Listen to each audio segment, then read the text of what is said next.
Na ausência de um sistema de signos, linguísticos ou não, somente o tipo de comunicação mais primitivo e limitado torna-se possível. Um ganso amedrontado, pressentindo subitamente algum perigo, ao alertar o bando inteiro com seus gritos, não está informando aos outros aquilo que viu, mas antes contagiando-os com seu medo.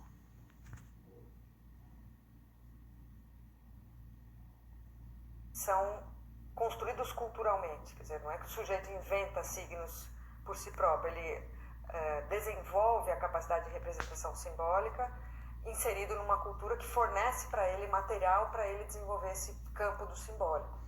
E o principal lugar cultural onde isso acontece é na língua. Quer dizer, todos os grupos humanos têm uma língua, e a língua é o principal instrumento de representação simbólica de que os seres humanos dispõem. Aqui é importante a gente fazer uma digressão, porque a gente geralmente fala em linguagem. Na verdade, quando a gente fala em linguagem no pensamento do Vygotsky, nas relações pensamento e linguagem e tal, o termo melhor, na verdade, seria língua, porque não é de qualquer linguagem que ele está falando, não é, por exemplo, a linguagem da dança, a linguagem dos gestos, a linguagem facial, mas é a língua mesmo, a fala, o discurso.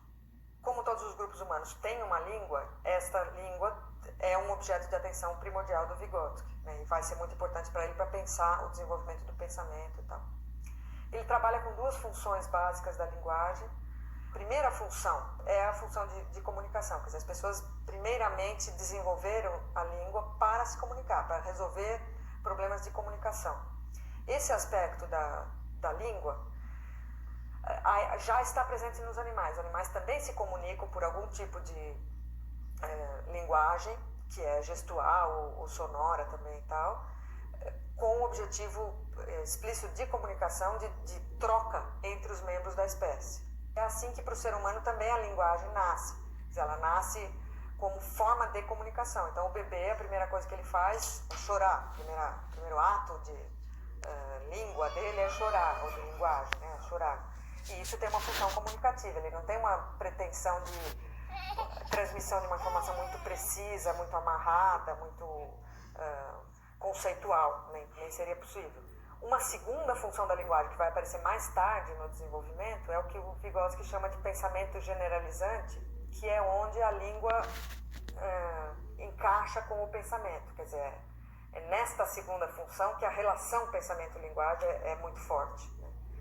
Que é assim, o fato de que o uso da linguagem implica uma compreensão generalizada do mundo. Quer dizer, ao nomear alguma coisa, eu estou realizando um ato de classificação.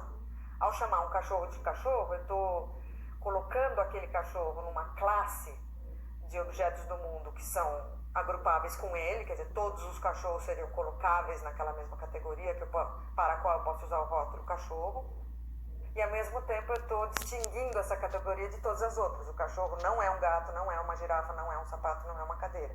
Então, se eu tiver uma palavra, ela já serve para eu classificar o mundo em duas grandes categorias, né? Se eu tenho a palavra copo, eu tenho já tudo que é copo e tudo que é não copo, né? Então, o ato de nomear é um ato de classificar. Isso é uma coisa extremamente importante, porque é o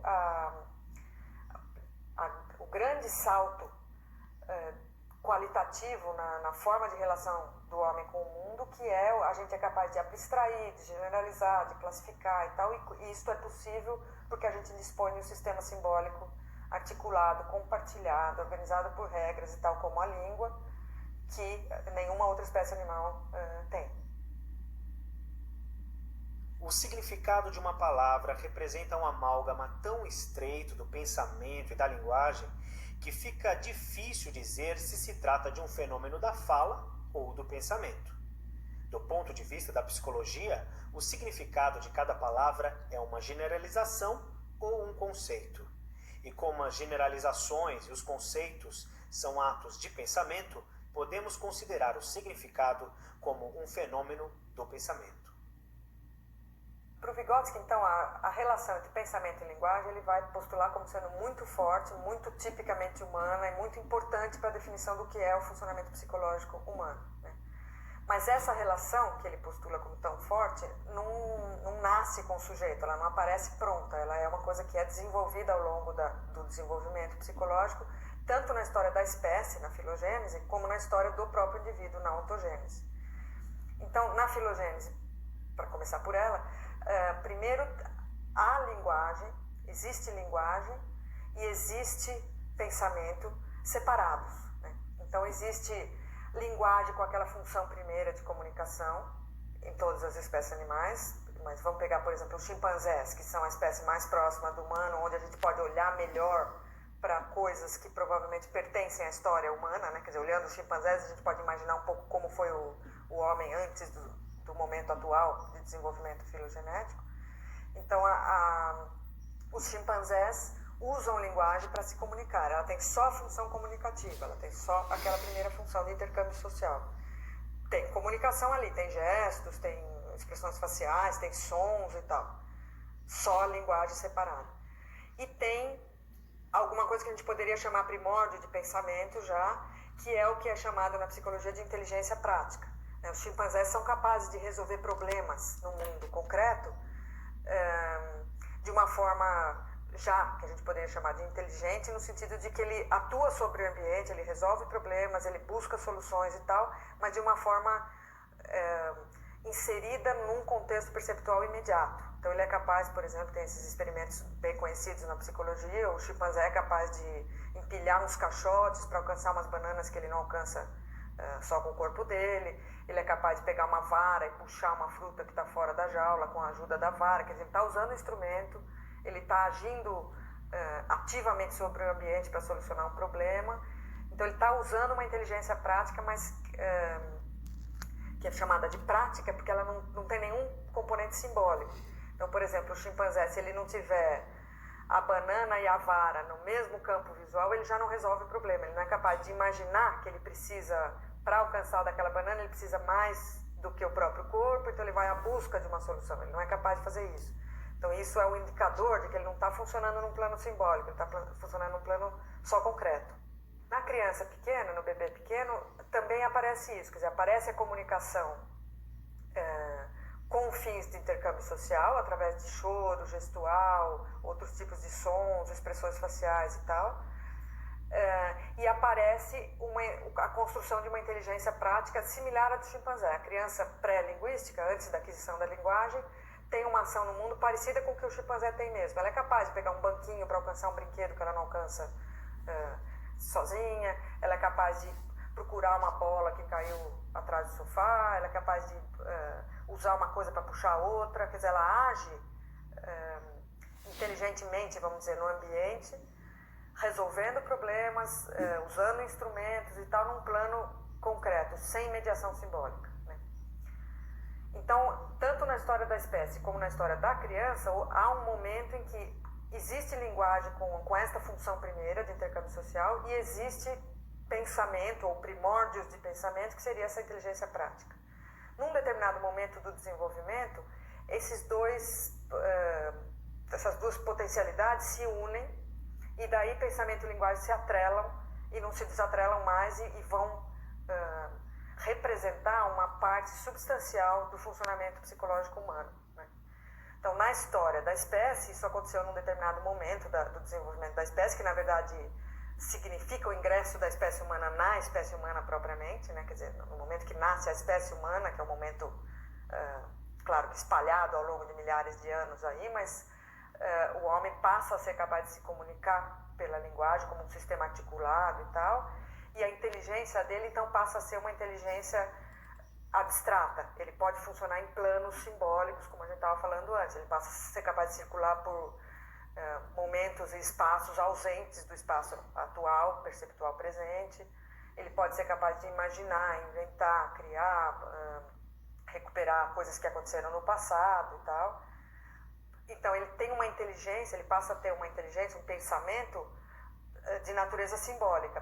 E isso é permitido pela linguagem, inicialmente por aquela função segunda da linguagem, que é a de pensamento generalizante, mas também por várias outras características da linguagem que a gente pode imaginar. Por exemplo, o fato de a gente ter verbos do presente, passado e futuro permite que a gente transite pelo tempo em termos simbólicos, né?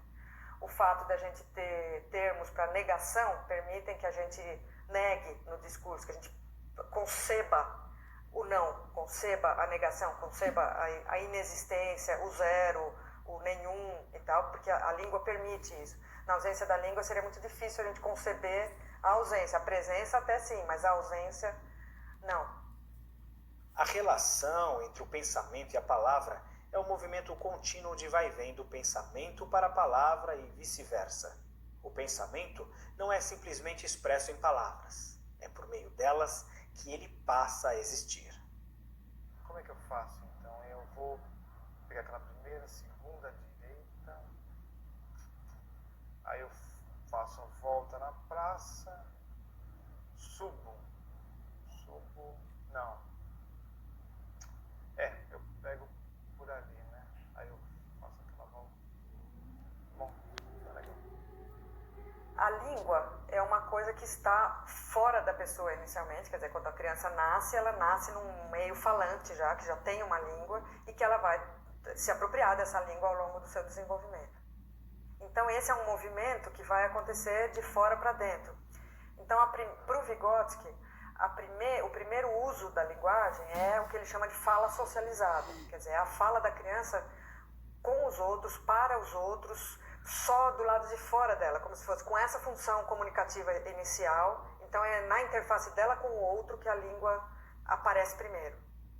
E o ponto de chegada da língua, o mais desenvolvido de todos, é o chamado discurso interior, quer dizer, é o fato de que a gente incorpora um sistema simbólico no nosso aparato psicológico e é capaz de ter internamente esse plano simbólico do funcionamento psicológico com o suporte da língua, mas ele está lá dentro de mim, então eu não preciso falar alto, quer dizer, é como se o meu pensamento acontecesse em grande medida apoiado nas palavras, nos conceitos, certamente, mas eu não preciso externalizar isso, ele funciona dentro da minha cabeça, então eu penso sozinho, com o suporte das palavras, com o modo de pensar da minha língua, com as possibilidades de trânsito pelo mundo do simbólico que a língua me dá e tal, mas tudo isso dentro da minha cabeça. Então as coisas começam do lado de fora e acabam internalizadas, né?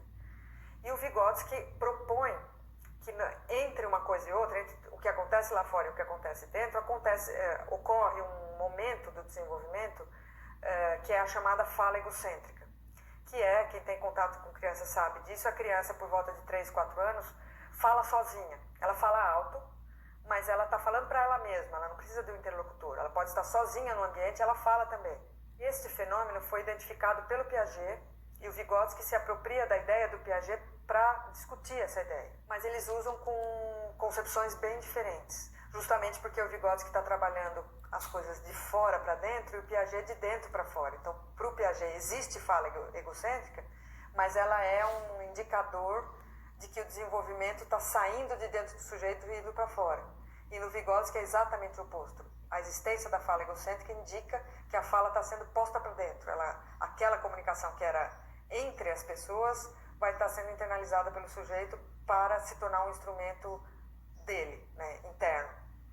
Então essa fala egocêntrica é esse falar sozinho da criança, então é como se ela estivesse usando um formato ainda socializado da língua, que é falar alto, mas com uma função já do discurso interior, que é a fala para mim, né? Então é a criança, quando ela está fazendo uma tarefa, dizer, por exemplo, agora eu vou pegar o lápis azul, não tem o azul, então eu vou pintar de preto mesmo, então isso aqui, eu vou pegar um brinquedo, mas eu não alcanço, eu preciso de um banquinho, então ela vai procurar o banquinho e tal. Então é como se ela ficasse falando para ela mesma, explicitando para ela mesma passos de raciocínio, necessidades na sequência de solução de problema e tal.